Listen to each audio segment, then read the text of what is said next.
Voy a empezar por la difícil. Digo la difícil porque, a ver, es una pregunta para David. Vale. Por alusiones. Es una pregunta para David y la voy a leer porque tiene tela.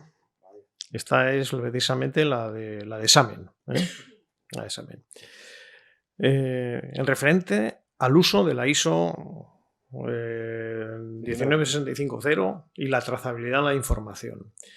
¿Cómo consigues una trazabilidad de la información desde el EIR, pasando por el BEP a la creación de información en modelos y hasta la fase de operaciones y mantenimiento con el set de datos COBIE? Bueno, no sé si conoceré a quien Tela, no sé si le caigo mal a que ha hecho la pregunta. No, pero esta persona sabe. Sabe, sí. Sí, bueno, primero voy a decir por alusión, es cierto, me consta, Adrián, que hay muchos clientes que sí que meten el BEP en el contractual. Yo creo que va un poco por tipología de proyectos. Nosotros, por ejemplo, en el tema de agua y sobre todo en proyectos internacionales, no lo hemos, y incluso aquí en España, no ha sido todavía dentro de ese contrato el incluir un BEP. Entonces, me imagino que será, dependiendo de tipología de proyectos y contratos, el BEP. Pero bueno, es cierto que está bien, que sé que hay muchas tipologías de proyectos que el BEP es contractual. Pues no sé si voy a tener que repensar la pregunta. ¿Cómo consigo una trazabilidad? Bueno, a ver, el BEP es un documento, no es que la trazabilidad entiendo que es con el dato y con la información. El dato y la información es lo más esencial y sobre todo para mí es que la fuente única de los datos esté en un único sitio. La ISO 19650 habla bien de lo que son los estados de información, ¿no? de WIP a SARET, de SARET a Publish y sobre todo la utilización de un CDE en el que podemos apilar esa información en vez de ir guardando versiones anteriores, versión 1, versión 2, versión 3, hace que esa información al final solamente esté en un único lugar. Es cierto que a medida que avanzamos un proyecto y vamos modelando y vamos pasando de fases, se van añadiendo más y más capas de información a un modelo. Esas capas de información creo que o sea, el BEP lo que tiene que dejar bien es tu procedimiento de trabajo, ¿vale?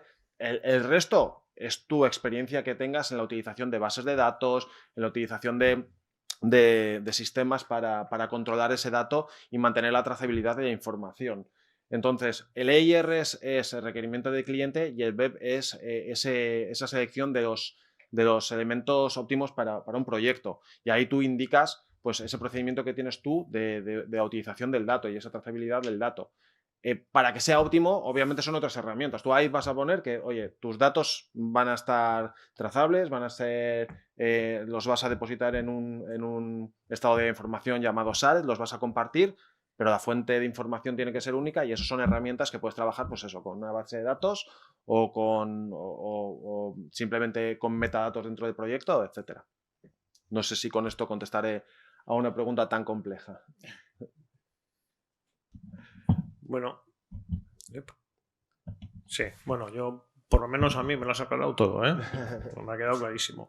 Bueno, agradece, a ver si lo leo bien, a todos los presentadores de las presentaciones, de que es muy ilustrativa, que ha sido una muy buena jornada.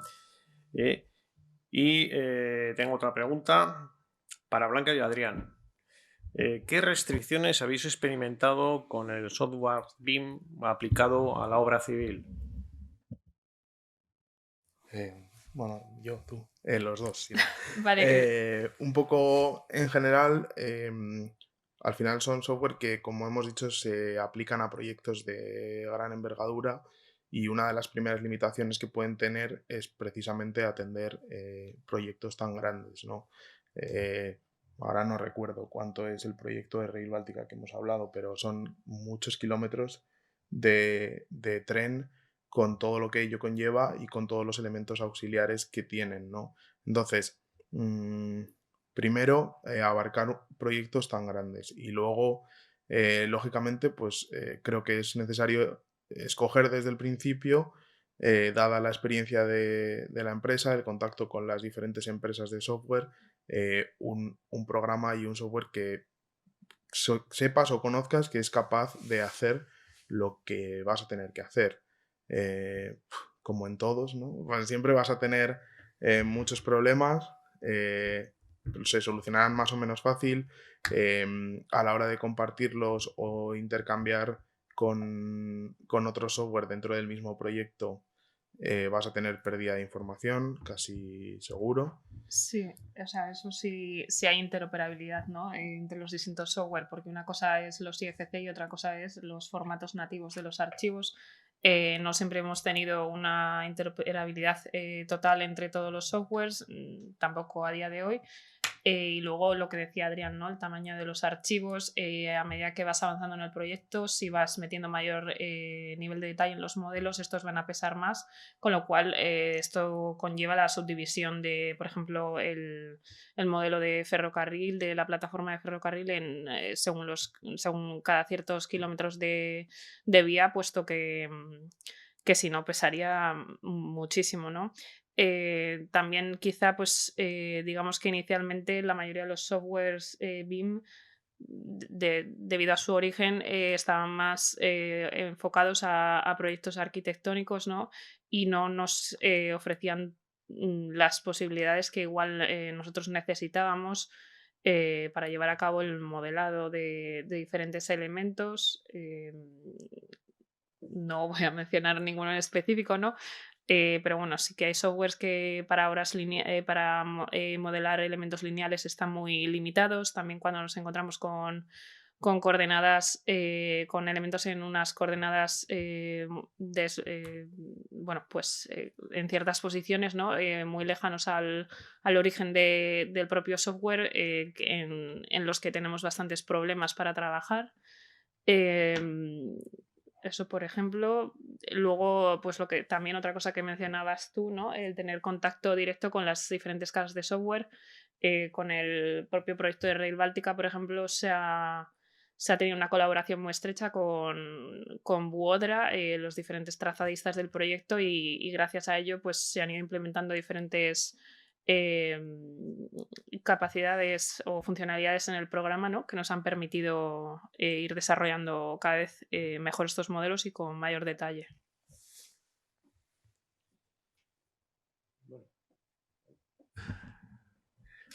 Para Sergio. Hay para todos, ¿eh? Referente a la información alfanumérica, ¿qué métodos y herramientas usas para validar y verificar que la información producida está alineada con el BEP? Bueno, va un poco a pillar también, pero bueno, al final, yo hoy en día yo creo que la mayor parte de tareas repetitivas de chequeo, etcétera, o hay soluciones de mercado que directamente te permiten chequear si ciertos parámetros están rellenados, no están rellenados, y si no, pues puedes hacer programación a medida para detectar pues cuáles son los parámetros que tienes que rellenar, qué información tienes que rellenar. Esa es la parte más fácil, entre comillas, la parte de información, y si cumple con las exigencias que le marcas. Entonces, bueno, ya sea por soluciones de mercado concretas o si no, se puede, o sea, nuestra empresa y bueno, la mayoría de las empresas tienen desarrolladores ya hoy en día para hacer soluciones a medida para asegurar el cumplimiento. Bueno, yo tengo una para todos en general. Y es que después de escucharos, de ver que es la tecnología del futuro, pero estamos en el presente. Nos hemos marcado, o la administración se ha marcado unas fechas concretas. Hemos oído, por lo menos yo he entendido, que tenemos ahora en abril un arranque, abril, octubre, abril. ¿Cómo veis cada uno en vuestra faceta la realidad? ¿Vamos a llegar más o menos a tiempo o como casi siempre nos ocurre en este país, vamos a llegar siempre tarde?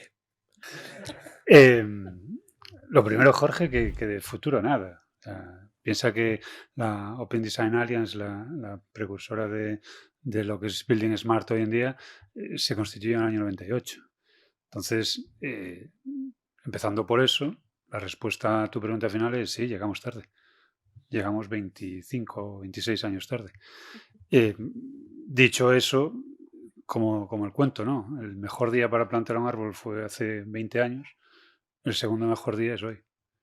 Entonces, podemos quejarnos de que no hemos empezado a trabajar de esta forma hace 15 años o hace 5 años o el año pasado, o decidir empezar a trabajar ya. No hay mucho más que discutir. Yo lo he dicho en mi presentación, bueno, presentación o lo que fuese. Es una cuestión de supervivencia. Cuando yo estaba en la escuela de arquitectura, ya hace unos añitos, un alumno llegó con un proyecto de construcción delineado a mano con lápiz, distintas durezas de lápiz para diferenciar los tonos y demás. Y la verdad que se te caían las pelotas al suelo viendo el trabajazo que se había pegado. Y el profesor le dijo, tú no vas a acabar aprobando la asignatura. Tienes el mejor trabajo que se ha presentado aquí y estás utilizando métodos que contra tus compañeros que están ya empezando a trabajar con CAD no son competitivos. Yo no te voy a valorar por lo bonito o feo que sea tu proyecto, te voy a valorar por lo bueno que sea. Y lamentablemente tus compañeros van a elevar el listón tanto que tú no vas a ser capaz de mantener el ritmo. A día de hoy, reto a cualquiera que trabaje en CAD a mantener el ritmo de cualquier principiante con BIM. Por supuesto, se hacen trabajos con CAD fantásticos, se hacen trabajos con CAD, se hacen trabajos fantásticos incluso sin CAD, incluso con BIM se hacen trabajos fantásticos, pero lo cierto es que mantener el ritmo no es posible a día de hoy con la cantidad de justificaciones, modificaciones, niveles de documentación que se nos exigen, si no es con herramientas que lo faciliten. Entonces, chicos, vosotros veréis. Yo trabajo como consultor, con lo cual cuanto más tardéis, más trabajo voy a tener.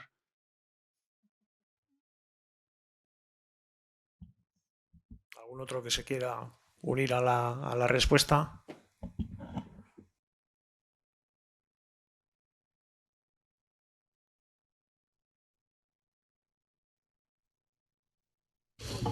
Quiero decir una cosa, y hablo como administración pública. Primero vamos a decir, el plan BIM es para administración pública estatal. No nos olvidemos el adjetivo. Las de comunidades no vamos a tener esa obligación.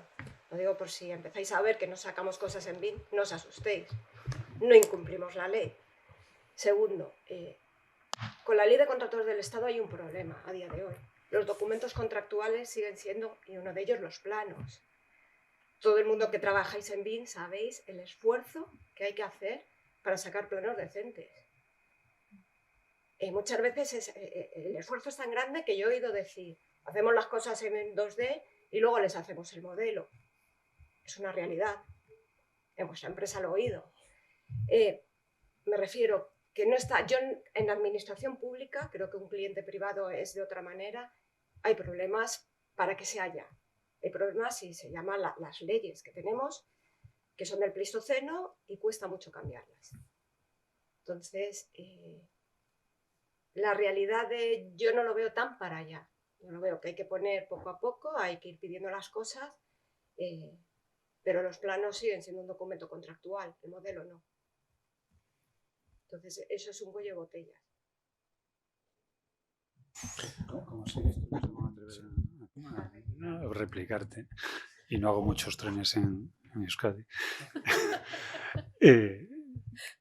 La administración está en el Pleistoceno, efectivamente. Las leyes son las que son. Curiosamente, las leyes se publican todos los días en el Boletín Oficial del Estado y no parece que pase gran cosa con que se cambien y se actualicen. Que haya una cuestión obligatoria no quiere decir que todas las accesorias que puedas solicitar no sean legales. Con lo cual, dificultades hay pocas. Sí es cierto, y se ha repetido en la charla en infinidad de ocasiones, y cada vez que lo decían a mí me recorrió un escalofrío, se dice que los requisitos son especialmente exigentes o que las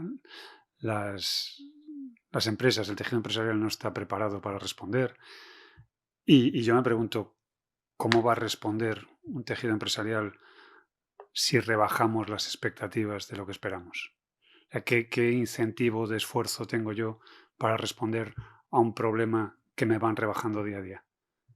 No tiene ningún sentido. Entonces yo animo desde luego a la administración a que exija, por supuesto también a que ayude, porque no se trata solo de dar palos, pero desde luego poniendo las herramientas para ello, que no están en tu mano seguro, Aurora, pero que están en mano de todos el poner los medios para que eso se convierta cada día en algo más habitual.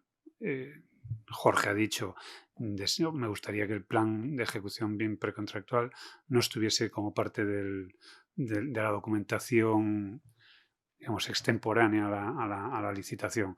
Lógicamente, yo creo que aquí nadie se plantea una discusión. O sea, yo dudo que nadie se imaginase una mesa como la de hoy hablando del cuadro de precios número 2. Sería ridículo. Y lo razonable será que el plan de ejecución BIM se incorpore de forma completamente natural, como cualquier otro documento. Pero para eso hay que exigirlo. Y para exigirlo está claro que no hay una documentación legal que te obligue, pero tienes toda la normativa legal a tu alcance para exigirlo. Entonces, muchas veces es más una cuestión de voluntades que de acciones legales o que de normativas de las que estamos, creo yo, sobradamente dotados. Pero que no es para allá. No, a ver, no es para allá en muchas administraciones. Hay administraciones que están, igual que estamos nosotros en distintos grados de madurez, y cuando contamos lo bonito, porque nadie quiere escuchar las penas o lo mal que lo ha pasado en Rail Báltica durante 300 o 400 revisiones de hojas de Excel interminables, pues contamos lo bonito y decimos, hombre, este es el camino. No, a mí personalmente no me gusta decir, este es el camino y va a ser fácil. No, este es el camino y no va a ser fácil. Pero cuanto antes lo empecemos, antes vamos a poder avanzarlo. Si nos quedamos en esto es muy difícil, esto no es para mí, esto me piden demasiado, así desde luego no hay avance. Entonces, yo desde luego animo tanto a administración como a empresa a ponerse a ello, tratar de superar las limitaciones que tenemos, tanto de herramientas como de formación, como de, peor todavía, de procesos en los que estamos muy, muy anquilosados, y buscar los mecanismos que nos permitan avanzar. Poco a poco, fijándose en los que ya lo están haciendo bien en algún campo, que siempre hay alguien alrededor, y tratando de ayudar a los que tienen mucho que darnos en un aspecto a que cubran los otros en los que están más débiles, que no es fácil. Bueno, en base un poco a la situación que comentáis, igual podemos centrar esta pregunta. Es complicado responderla, porque es que entiendo que obedece a la situación actual, real, ¿no? Dice, ¿qué pensáis de que las mismas empresas que están haciendo las implantaciones en la mayoría de las administraciones públicas, por ese mismo hecho, tienen la solvencia necesaria para luego acudir a los concursos? Es decir, parece como que hay un pequeño coto cerrado, ¿no? Es lo que viene a preguntar. ¿Qué pensáis sobre eso? Yo creo que es de la situación actual, de que estamos empezando y arrancando, como ha sido en tantos otros sectores. Pero, ¿qué pensáis?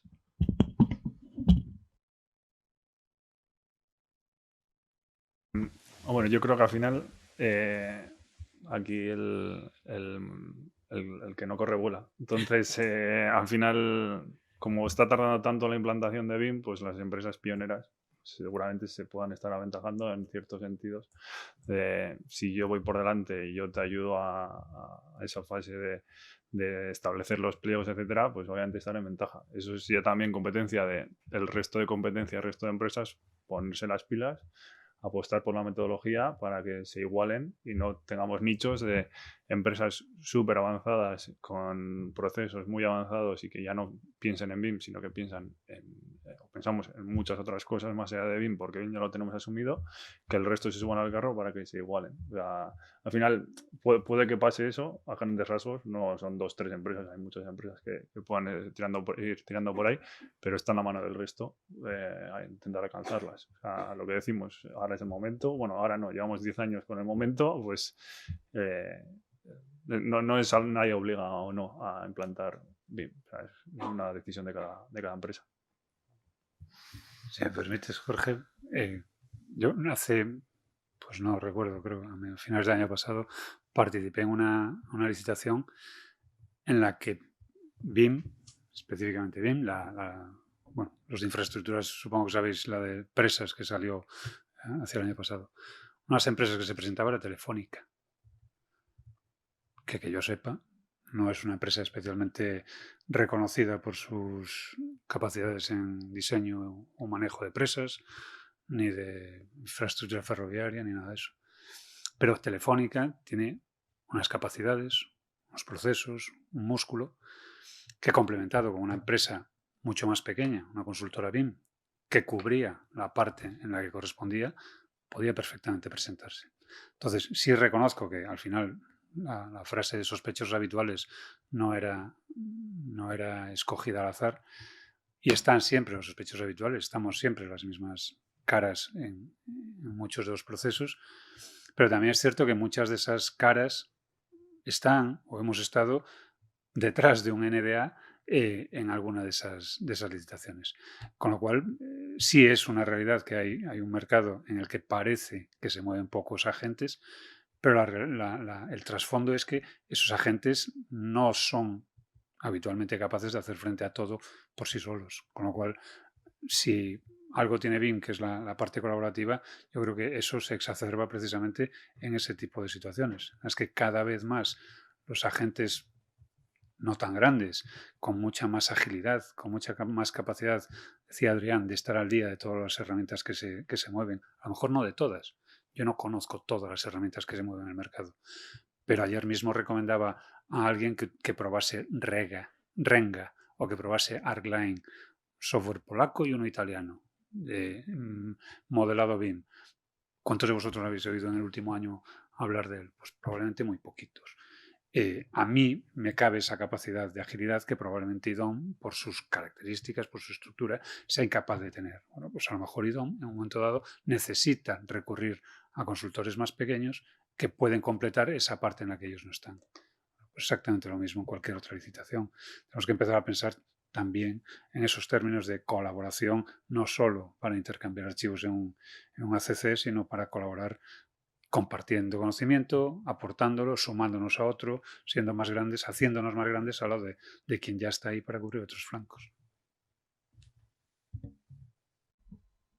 Sí, bueno, en base también un poco a lo que comentas, es esta otra, ¿no? Es decir, claro, hasta no hace mucho no había demasiadas herramientas en el mercado para poder trabajar, ahora se está proliferando y eso puede conllevar un problema que es precisamente el que se trabaje con diferentes herramientas y todo este proceso que es colaborativo se vea truncado, pues porque una administración trabaja con una, otra con otra, otra con una tercera, como no haya, como no se pueda interactuar entre ellas, habrá un problema. Eso. ¿Cómo veis? No va a decir la solución porque parece sencilla, pero ¿cómo veis el panorama?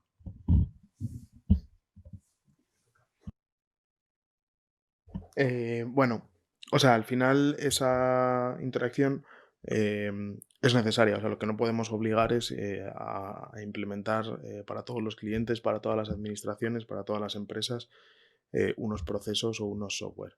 Precisamente el hecho de poder abarcar tanto abre mucho el mercado y abre un montón de posibilidades. Y luego, lo que sí es necesario de estudiar en cuanto a los software que decía y en cuanto a todo este asunto es esa interoperabilidad, esos formatos abiertos de entrega final, pero también esa interoperabilidad con formatos nativos o con modelos o con flujos de trabajo intermedios, ¿no? O sea, creo que yo personalmente creo que uno de los ámbitos a mejorar y a comprobar a día de hoy es esa interoperabilidad y esa pérdida de datos que sigue habiendo cuando utilizamos diferentes software.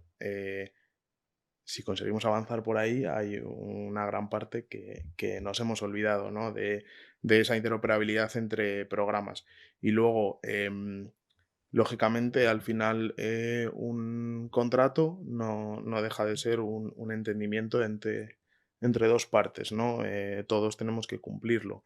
Es correcto y es necesario llegar a un acuerdo en la utilización de diferentes metodologías, la utilización de diferentes software, de diferentes flujos de trabajo, para llegar a unos entregables correctos, que estemos de acuerdo las dos partes, ¿no? O sea, yo puedo utilizar un CDE que está implementado en una administración perdón, o un cliente y puedo adaptarme como empresa a ese, pero igual si yo te digo que estoy utilizando este otro software, pues tú como cliente tienes que adaptarte a lo que yo estoy utilizando. Entonces, bueno, pues al final no deja de ser un entendimiento entre las dos partes. Parece que del lado de la administración no tienen la misma opinión. Le iba a pedir a Jorge que se pronuncie, que ya que no ha hablado. No, estamos hablando sobre cómo vemos el tema del software y todo eso, ¿no? Un poco relacionado también con lo anterior y un poco con lo que estáis. Es en el proceso en el que tenemos que ir poco a poco andando, ¿no? Lo que decías del árbol, lo de si llegamos tarde, bueno, llegamos a dónde, ¿no? Estamos en un proceso de digitalización que básicamente estamos avanzando en un proceso de digitalización. Realmente no es que tengamos que llegar a algún punto, sino y muy probablemente van a aparecer en los próximos 10, 15 años tecnologías lo suficientemente disruptivas que van a hacer obsoleto todo lo que estamos hablando hoy en día. Es mi opinión personal, ¿no? La llegada de la inteligencia artificial, de la realidad aumentada. Yo, de hecho, creo que en el desarrollo del software, lo poco que sé, lo veo bastante estancado en los últimos 10 años. En cuanto a la visión de la administración sobre el tema de los formatos interoperables, claro, nosotros tenemos, desde el punto de vista de la administración, tenemos que ser rígidos y inflexibles en esto. Nosotros necesitamos formatos interoperables. ¿Por qué? Porque estamos en la comunidad, estamos en Europa, que inicialmente fue la Comunidad Económica Europea. Entonces, la salvaguarda de la libre competencia, digamos que es un hecho fundacional, ¿no? Entonces, no estamos de acuerdo en que, o sea, bueno, sí, lo mejor, lo óptimo, a veces lo bueno es enemigo de lo óptimo, sería cierta flexibilidad en la relación entre contratante y contratado, que lo habéis puesto bastante manifiesto y es correcto. Muy probablemente sea el mejor resultado, pero eso suele ser entre particulares. Cuando hay una administración en medio, esa flexibilidad está en la línea de la modificación sustancial del contrato. Hubiese habido otro ofertante, el que de haber sabido con anterioridad es que se permitía esa cierta flexibilidad, hubiese hecho una oferta, pongamos, económica diferente. Si la respuesta es sí, hay que rescindir ese contrato y volver a hacer otro. O sea, es decir, si existe cierta flexibilidad, tiene que estar delimitada ese área, ese campo donde vaya a circular esa flexibilidad, y tiene que haber unos límites establecidos, porque si no, atentamos contra la libre competencia. Estoy de acuerdo con vosotros en que el resultado óptimo es cuando se acuerdan tanto las necesidades como las capacidades de ambos, pero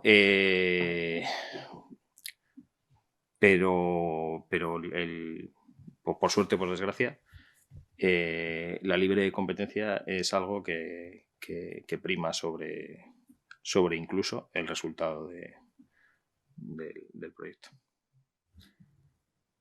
Yo me gustaría comentar un par de cosas. A ver, yo creo que en los últimos años el IFC se está imponiendo como ese formato interoperable que la administración creo que es la que debe pedir, ¿no? O sea, me parece que yo hace unos años, me acuerdo, hace bastantes años empezabas a escuchar el tema de BIM, bueno, yo lo dejaba para la parte de arquitectura, digamos, para ese tipo de proyectos, pero ahora incluso en nuestro ámbito, que es el agua, también empezamos a tener requerimientos de parte de clientes de modelos IFC.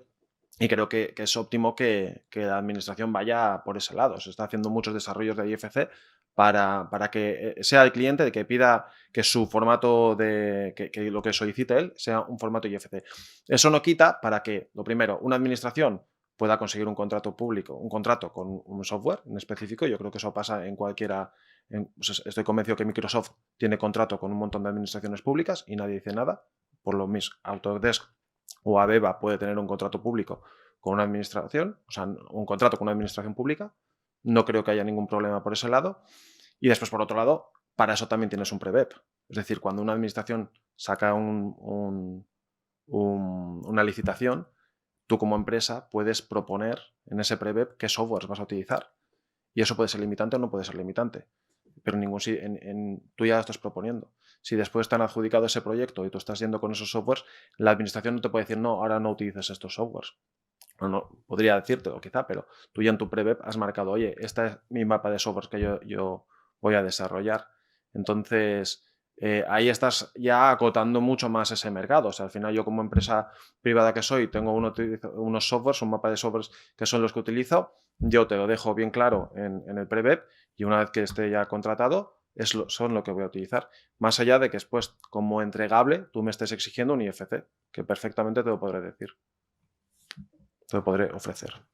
Ahí yo creo que partimos de ciertos axiomas que damos como válidos sin discusión, que a lo mejor toca replantear. Yo cada vez que oigo decir es que las herramientas pierden información o no son del todo interoperables, pienso, hombre, cualquier proyecto, cualquiera, el que sea, desde la primera tablilla etrusca en la que hay un plano dibujado hasta el día de hoy, es información gráfica, es información alfanumérica y como mucho cálculos que se pueden representar con información numérica. Si partimos de ahí, tenemos una información gráfica, tenemos un estándar que cumple perfectamente con el esquema de interoperabilidad que está aprobado por, digamos, como regla, como norma para España, con lo cual no tiene motivo de ser, no tiene justificación alguna utilizar cualquier herramienta que no contemple ese esquema. Tenemos también el esquema de interoperabilidad definida cómo debe ser la información alfanumérica, con lo cual cualquier software que genere esa información debería ser compatible con ese esquema. El hecho de que la herramienta que yo uso, en la que yo estoy cómodo, en la que cada día me muevo como pez en el agua, no tenga un paso directo en el que yo pulse un botón y genere exactamente la misma información, no, que genere exactamente el mismo entorno de trabajo en el que estoy en cualquier otra herramienta, no quiere decir que no sea interoperable. Quiere decir que probablemente tendré que buscar el punto en el que la información o el cómo llevar esa información de un lado a otro. Por supuesto, va a ser difícil, y ya lo digo, o sea, no siempre es fácil llegar a un punto dulce, pero fórmulas hay. Lo que pasa es que a veces no nos convienen, no nos gustan o no nos resultan cómodas. Pasar de un Revit, un Istram, un Civil a un formato en el que yo le facilite a la administración un IFC y que ese IFC vuelva a mí dentro de 3 años a ese mismo Istram, a ese mismo Civil o a ese mismo Revit sin que haya pasado nada por el medio, no es posible. Ahora, no es posible de la misma forma que no es posible que yo que yo tome un proyecto de hace 20 años que probablemente esté en papel y tenga que trabajar sobre él pretendiendo hacerlo desde el papel. Lo que tenemos que distinguir un poco es qué nivel o a qué estamos llamando interoperabilidad. Si lo que quiero es mantener un flujo de trabajo en el que la información se mantenga constante, tenemos herramientas. Un IFC perfectamente es capaz de mantener a lo largo de todo el flujo de trabajo toda la geometría que le des. Toda. Otra cosa será que, no, es que si paso de 2 gigas de IFC, mis equipos no rinden. Bueno, pues a lo mejor o tienes que cambiar de equipos o tienes que cambiar la estructura en la que estás generando ese IFC. Y es un problema tuyo. Cuando dicen, no, es que el IFC pierde información. Bueno, plantéate si a lo mejor la estás, primero, guardando como debe y segundo, si eres capaz de generar toda la información que quieres, donde tú quieres o simplemente es que me obliga a ponerla de una determinada manera que después me cuesta más recuperarla. Entonces, en ese sentido, admitimos que las herramientas son como son y que no hay discusión alguna sobre ellas y entendemos que las limitaciones de las propias herramientas son limitaciones del proceso, cuando lo que tendríamos que plantearnos es, ¿este flujo de trabajo tiene sentido? ¿Soy capaz de llevar esta información de algún modo que después pueda recuperarla? Y sinceramente, a día de hoy, a mí me cuesta encontrar situaciones en las que no. Otra cosa es, ¿tengo un flujo de trabajo que me permita trabajar de forma exactamente igual de cómoda que estoy trabajando aquí con cualquier otra herramienta? No. Pero de la misma forma que si yo me pongo a conducir un camión o me pongo a conducir un tren, no tengo ni idea de por dónde empezar. Y para llegar de un punto a otro yo utilizo un coche que tiene una forma de llegar. ¿Quiere decir eso que voy a hacer menos kilómetros? No, quiere decir que lo voy a hacer de otra manera. Que tendré que plantearme para el objetivo que tengo si necesito un coche, un camión o un tren. El problema será cuando yo quiera llevarme pues, una casa prefabricada en un coche. O cuando quiera llegar con el tren al pueblecito en el que vivo, a 20 kilómetros de la estación de ferrocarril más cercana. No hay ese camino. Pero no es que la culpa no es de que el proceso no sea correcto. El problema es que el tren llega hasta donde llega, que el coche llega hasta donde llega y que los medios de los que dispongo llegan hasta donde llegan. Tendré que buscar el mecanismo que me permita llegar en tren hasta la estación que está a 20 kilómetros, agarrar mi coche y venirme a casa. Pero no decir, no, es que no puedo. Bueno, no puedes con las herramientas que tienes, el conocimiento que tienes y las condiciones en las que estás. Busca a alguien que te eche una mano. Porque normalmente lo hay. Y me vuelvo a lo de antes. Ningún proyecto que yo conozca es más que información gráfica, información numérica, información alfabética. Con lo cual, chicos, la interoperabilidad está ahí. Otra cosa es que sea todo lo cómoda que nos gustaría o que nos duela de vez en cuando el tener que bajarnos del caballo al que estamos sujetos desde hace años y tener que subir en otro vehículo. Bueno, público asistente, ¿alguna pregunta para pillar? Bueno, pues agradezco mucho, me sumo a cantidad de comentarios que me han enviado de que la jornada ha sido muy positiva, de que todos juntos ayudamos a que la industria avance. Es una de las frases que más me ha gustado, en el sentido de que hay colaboración, hay unas fechas marcadas. Yo particularmente me parece que soy un poco escéptico, ¿no? Pero estoy totalmente de acuerdo que eso, la frase del árbol de hace 20 años o el de hoy, me quedo con ella, te recordaré, porque me parece muy, muy apropiado. Me encantaría que fuese mía, pero no. Me parece que es muy apropiado, es decir, hay que tirar para adelante y digo, lo mismo que en otros sectores, como antes he comentado, en el informático, nos cambian de la noche a la mañana un sistema operativo o nos actualizan el anterior, pues tenemos que tirar para adelante con lo que viene, y dentro de 10 años probablemente este tipo de jornadas pues se tengan que hacer sobre la evolución, ¿no?, del sistema, no sobre pues porque ya lo tendremos todos implantados y más que sabido. Agradecerlos la presencia aquí, invitaros a la siguiente porque seguro que haremos más, porque creo que son absolutamente necesarias, y vuelvo a repetir lo que he comentado al principio de la mañana. Agradezco a la universidad, a la UPV, el que nos haya cedido este espacio. Nosotros teníamos el objetivo de acercarlo al futuro, a los estudiantes, los que se van a encontrar con ese estado. No ha habido mucha participación directa, me consta que de manera remota sí, y bueno, ellos son los que tienen al final que jugar ese partido más que nosotros. Muchas gracias, con esto cerramos la jornada. Gracias y hasta la próxima.